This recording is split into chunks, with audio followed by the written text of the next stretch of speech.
Për të 26 ditë me radhë, qytetarët kanë vazhduar protestën e tyre kundër qeverisë socialiste dhe kryeministrit Rama, me thirrje për dorëheqjen e shefit të qeverisë. Si zakonisht, qytetarët nisën marshimin e tyre nga sheshi Skënderbej në drejtim të godinës së kryeministrisë.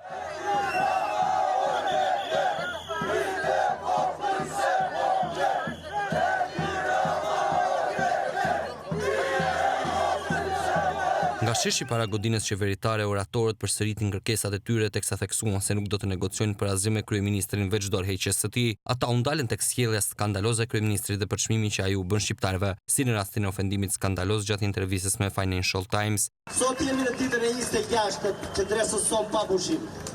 Ti Edi Rama, ti delerant në krye të shtetit që arritur të thuash publikisht popullit. Popullit tënd, fuck you. A jeni në gjendje në respekt të gjithë nënave, vajzave, motrave, të mos ta themi shqip, po t'ja themi anglisht në kor. Fuck you! Edi Rama! Fuck you! Edi Rama! Fuck you!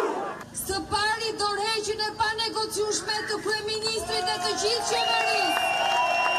Prej më shumë se 3 javësh kërkojmë krijimin e një qeverie teknike tranzitore, jo partijake, me mandat 12 muaj që do të sigurojë zgjedhje të lira dhe të paprekura. Një moment i veçantë ka tërhequr vëmendjen gjatë protestës, teksa një vajzë e mitur nga Maqedonia e Veriut, Arba Ahmeti, vetëm 11 vjeç, ka marrë fjalën para turmës së mbledhur. Ajo ka thënë se ka udhëtuar nga Shkupi, vendi ku ka lindur dhe është rritur, për të mbështetur shqiptarët në kauzën e tyre kundër Edi Ramës, të cilin e cilësoi si kryeajdutin e Shqipërisë.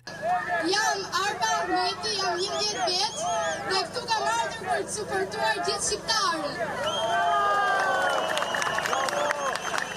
Jam rritur dhe kam lindur në Shkup dhe dua t'i them diçka Mr. Hajdutit më të madh në ekzistencën shqiptare. 1, 2, 3, fitoria është për ne. 4, 5, 6, Rama për jashtë. 7, 8, 9, natën shualëm.